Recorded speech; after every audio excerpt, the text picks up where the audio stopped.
Entrepreneurial Mindset community. I'm your host, Ron Murphy.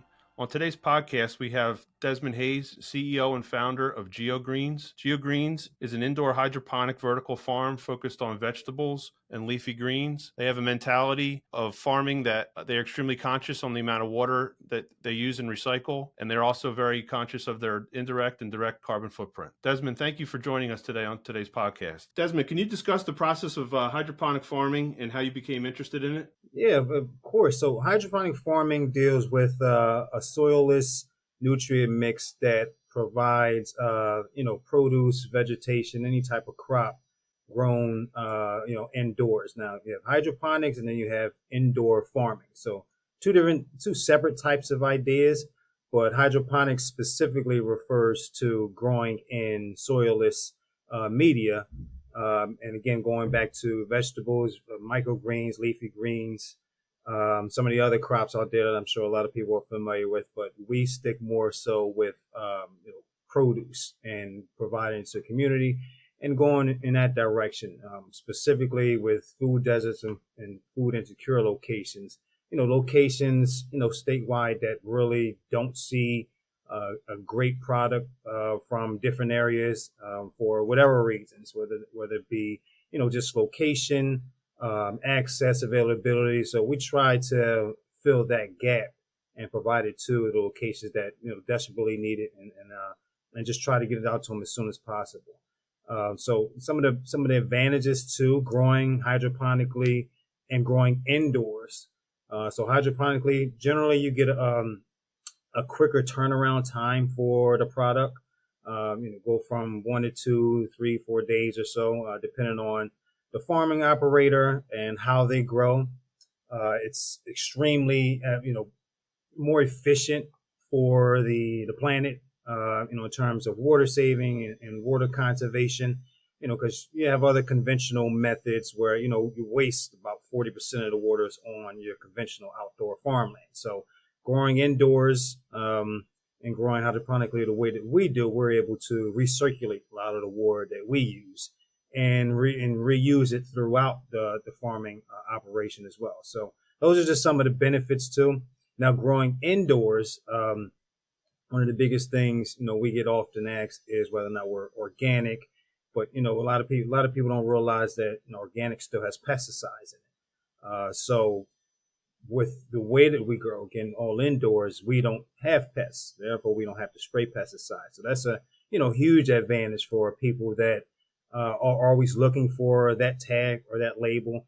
Not to discourage people from going the organic route. It is better than the conventional produce that you eat, but it's not the cleanest out there, if you will.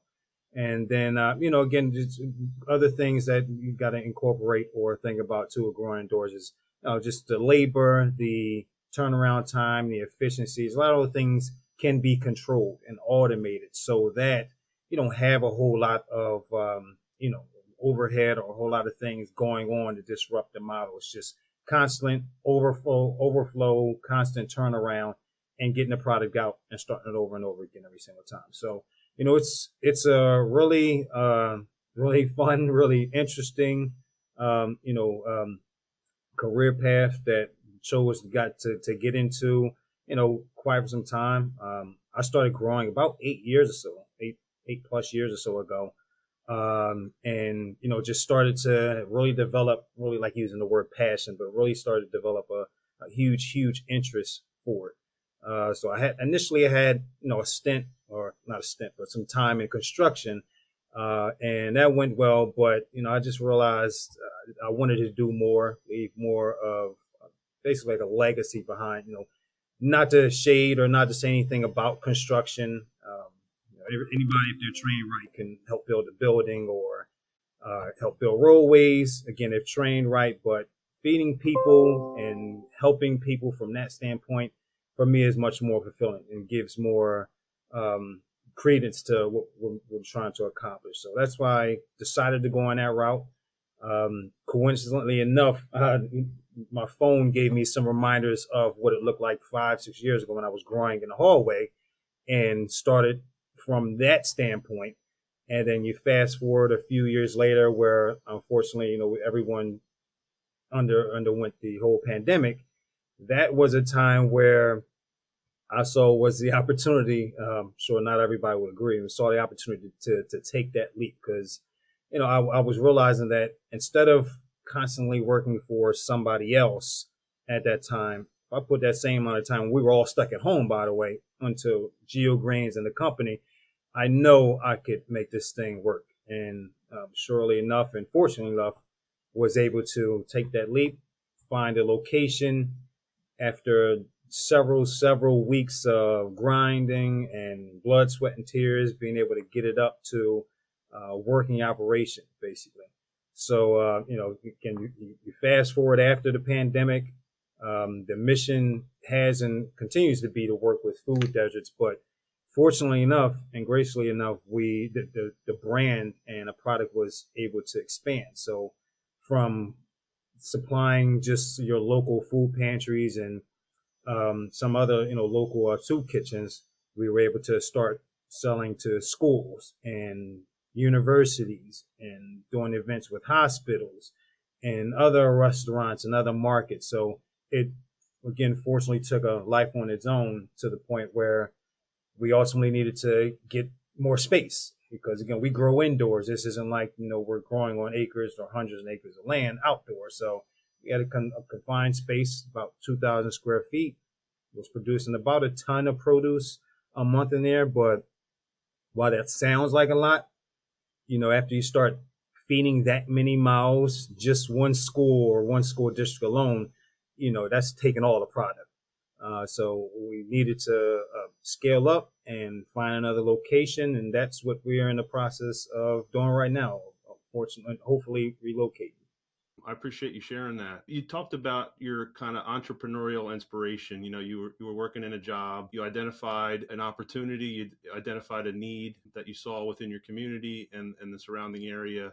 Can you talk a little bit more about how that kind of developed? I know your background, just from us talking previously and reading on the website, you have a engineering background. And how did you come about really identifying that? Was it one instance, or was it just in talking through people? How did you develop that passion for growing, indoors and trying to find alternative ways to farming? Yeah, I mean, my background is architecture, engineering, and environmental science. So the first two was me being just being aggressive, graduating college and knowing I need to hurry and get a job and start paying these loans and blah blah blah. The third one was acquiring that master's with a hunch, knowing that people were becoming more environmentally conscious, more conscious on what they were eating. So I had fortunately a hunch that that industry was going to take increase and have a great trajectory going on the next 5, 10, 20 years or whatnot.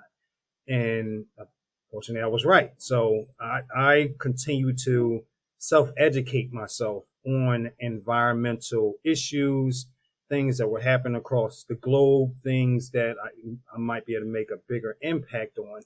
And I came across just different levels of sustainability, tasks, different types of books, and again, just kept reading, taking classes. I took a class in California on recycled water, took a class over here in New Jersey on renewable energies, and nothing was really grabbing me, grabbing my level of interest. And, I started, again, just continued to read, came across something called sustainability goals and started to see the commonalities in those sustainability goals. And what I saw was water conservation, deforestation, carbon footprint, and hunger. There's 16 goals, and however you want to look at it, they all, to some degree, some capacity, relate back to those things. So I started trying to decide, okay, what could I do to not attack every single one of those goals, but try to just make a dent in as many as I could. Came across architecture, came across agriculture, and came across water conservation, and I put them all together, and I came across or decided to reach in and get more ingratiated into hydroponics and vertical farming. And to me, those help to again, scratch the surface on each one of those items as much as I possibly can, as much as GeoGreens possibly can. Again, it attacks every single one of them, and I'm feeding the community and really helping towards a global issue, but more specifically as it pertains to New Jersey, a statewide issue with the food deserts and whatnot. So I feel like I'm doing a pretty decent job and sticking to those ideas and ideals and moving forward everything. Could you talk a little bit about the climate in the state of New Jersey, about how receptive they are to your process and to your product and things like that? And are there any challenges currently environmentally or legally that present itself in New Jersey? Well, in New Jersey, but also nationally and internationally. I mean, the idea of uh, indoor hydroponics, or CEA, controlled environmental agriculture, is what the acronym for it is. Uh, a lot of people, a lot of the mass are familiar with it, but really on a surface level, one, dealing with cannabis and how that's become legal for the most part on different areas.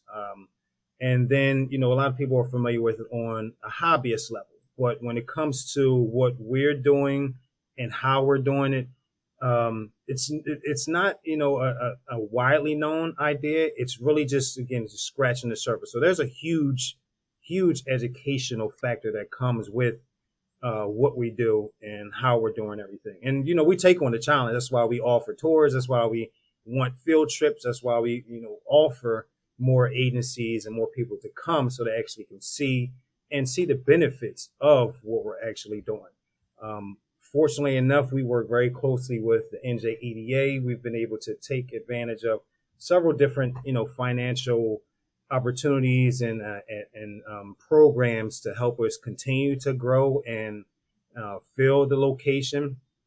Other agencies that we're working with as well are starting to jump on a wagon and want to be a part of the hydroponic idea and the CEA industry. A lot of people, a lot of agencies just don't know how to. Unfortunately, a lot of the bigger size companies just within the last year went bankrupt. Like 6 of the top 10, these are massive indoor farms, went bankrupt. Now, for whatever reason, that doesn't obviously point a great light on the smaller / medium sized guys like myself, because now it makes it more difficult for us to raise capital and continue to scale up. So that's what I want to say is the biggest challenge right now. Almost every turn, there's a challenge as an entrepreneur as you're growing your business.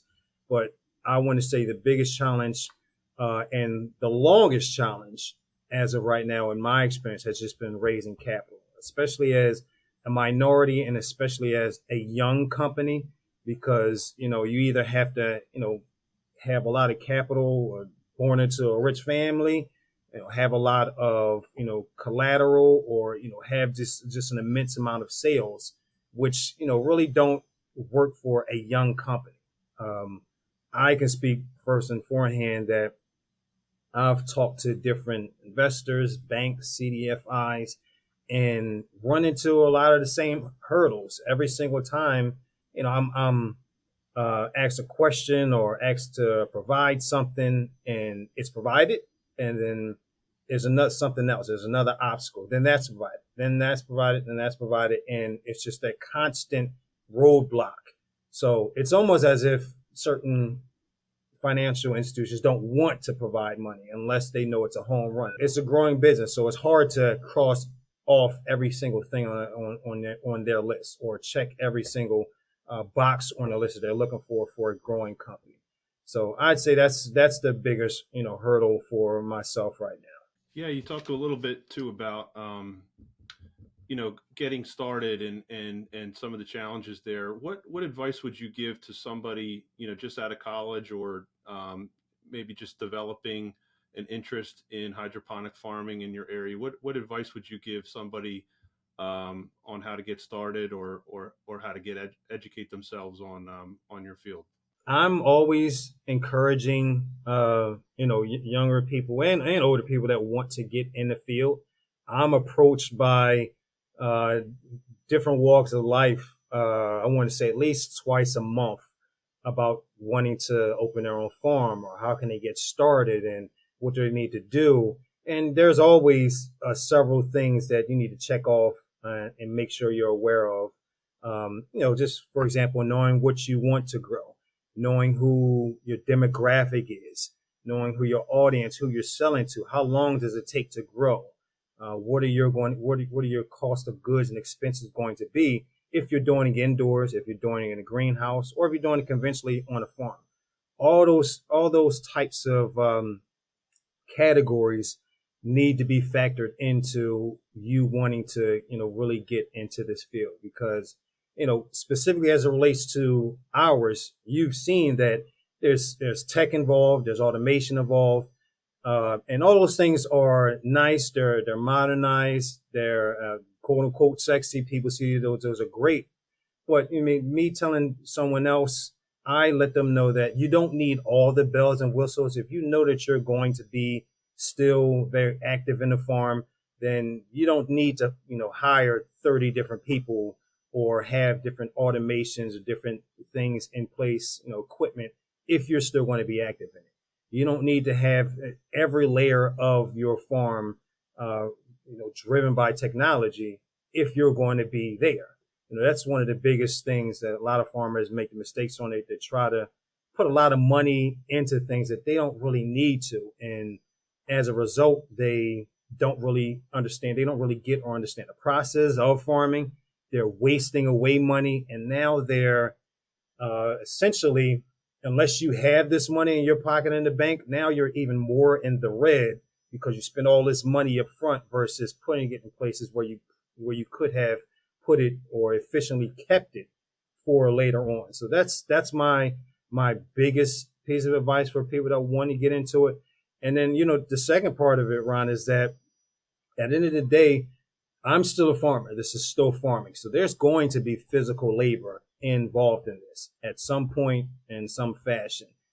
Don't get into this field if you think everything is just going to be tech driven and you don't have to, lift the muscle or anything like that. You do still have to put the blood, sweat, and tears into this field because, again, it's farming. It's only so much you're going to be able to make off a head of lettuce or some basil or tomatoes or so on and so forth. So you have to have a good amount of product. You have to know what you're doing. All that R&D you have to be done so that once you open those doors, you're growing, it's going out, you're growing, it's going out, and then you're repeating that process and you're seeing those sales and everything come in because, when it's great and everything's flowing, you are the one that's receiving that, that adulation and that all that congratulations and everything. But when it's bad and it's suffering, you have to put up with that as well. So my biggest piece of advice for people that are just trying to be entrepreneurs is this isn't a fad. There's a lot of trends and fads that are constantly happening, social media all the time, everywhere, where you see people nowadays, I want to say over the last 2 years, oh, I want to have my own business. I want to have my own. I want to do this. That's great. I'm always encouraging that. But this isn't a fad where you can come in and grind for a week and think everything is going to be fine afterward. If you're opening your own business, you're doing this yourself, you're putting your savings and 401k and pension, all these things into it.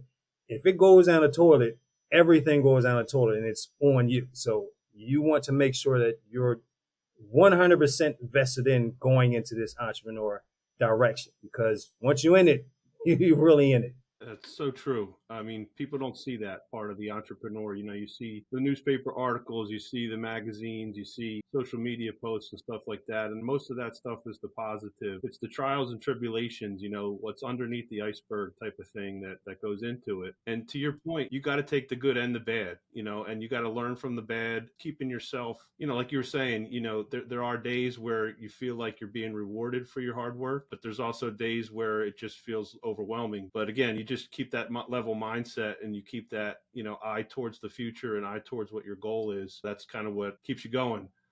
Yeah, I've heard different things. I've tried to pull motivation, to pull energy from everything I possibly can to keep going. And I've heard one of the best things. You have to work hard to be lucky. Like you have to work hard to be in the right position with some of these things. Giving yourself that opportunity. It's all preparation, right? It's like if you're not prepared for that opportunity when it comes and you haven't put in the work for that opportunity, uh, but prior to the opportunity, then you may miss it, or you might not be able to seize it and take advantage of it when it comes around. So And then it's just the one other thing, I just heard this probably like 2 weeks or so ago, and this one has stuck with me real good.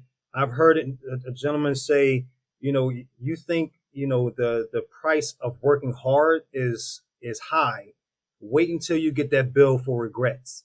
So now I'm like, okay, I gotta keep going because I don't.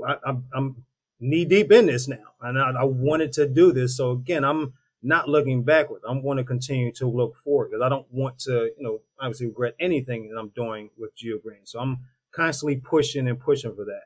that's really inspiring. And people talk about purpose and having a purpose. Now you've started, you're working towards your purpose, and that's what drives you every single day. You talk about, you can hear from what you're saying, the research you put in, the work you put in.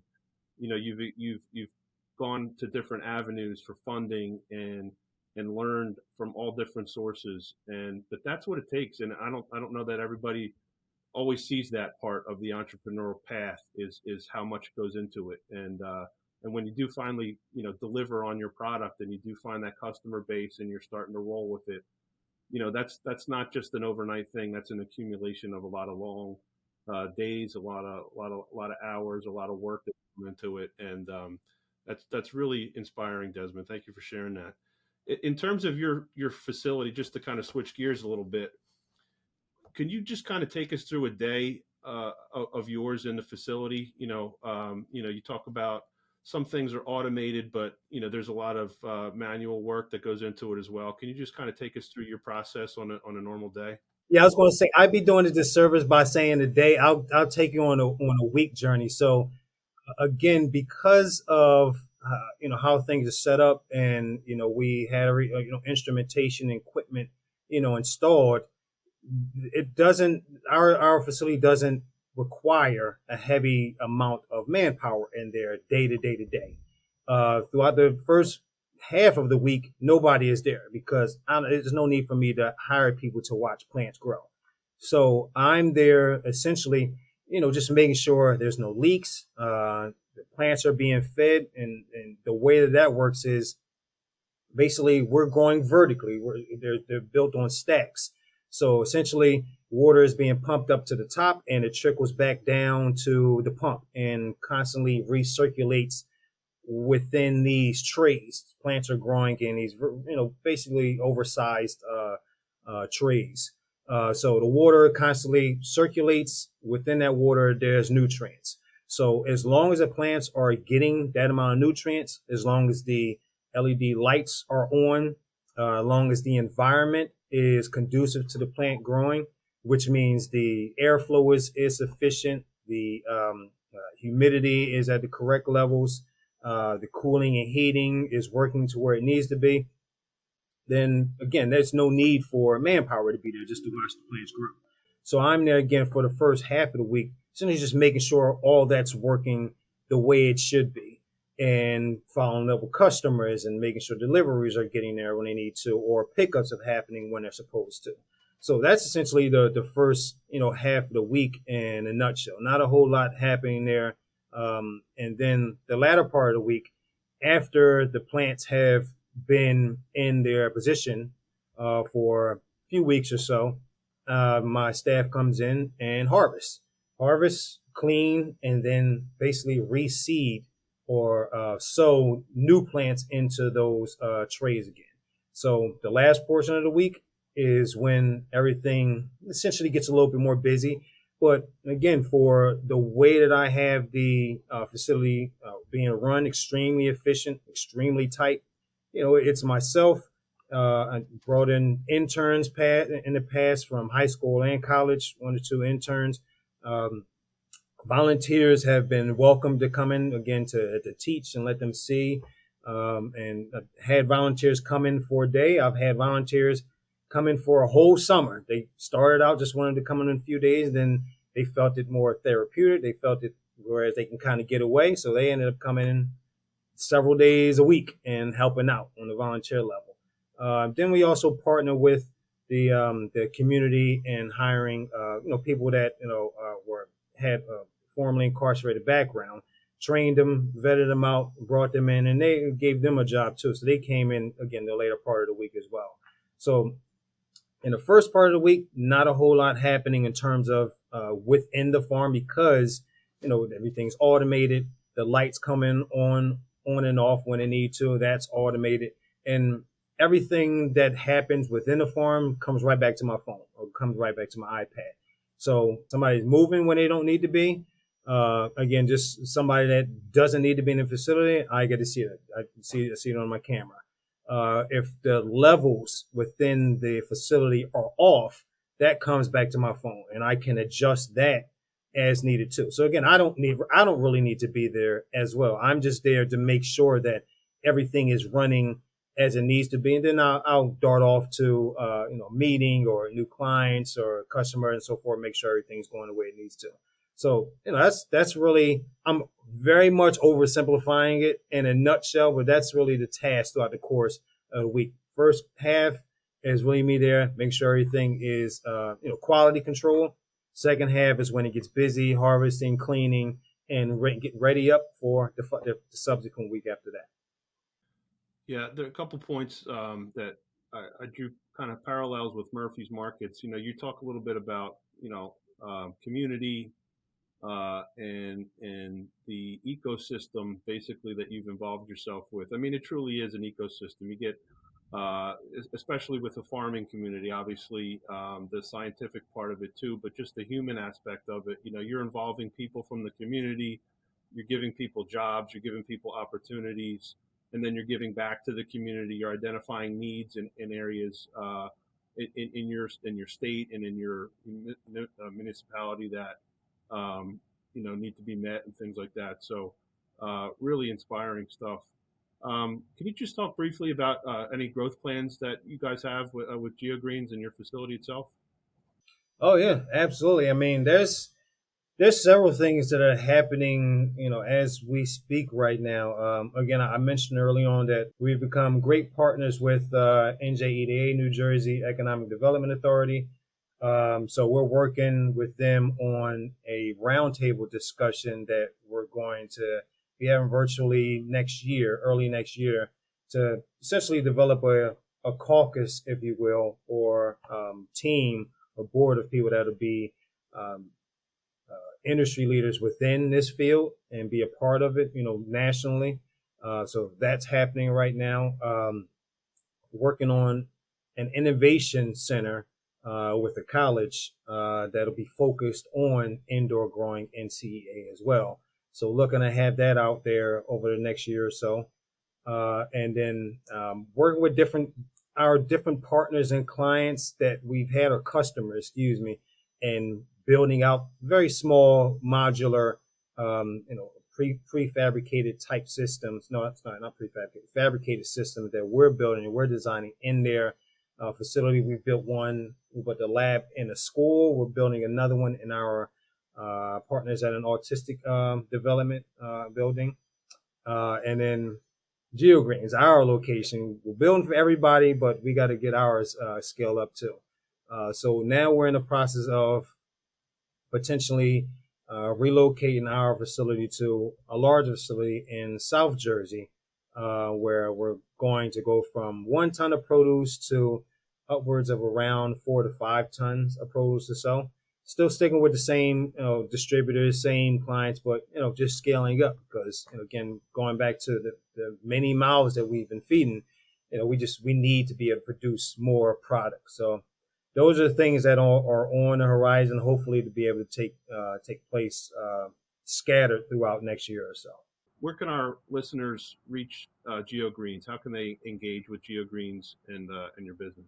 Oh yeah, sure. I mean, I take random calls, I take random emails, but they can find all the information on our website, geogreens.org.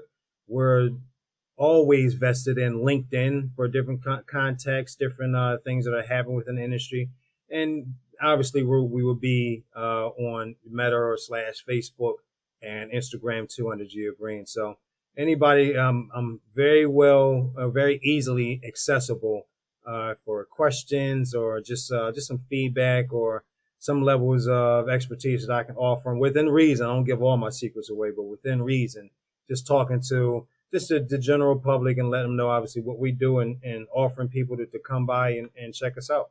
Desmond, thanks so much for taking the time to discuss today on the podcast. That's all the time we have today for the Entrepreneurial Mindset community. I'm your host, Ron Murphy. Join us next week for another interesting podcast. Thanks for having me, Ron. Take it easy, buddy.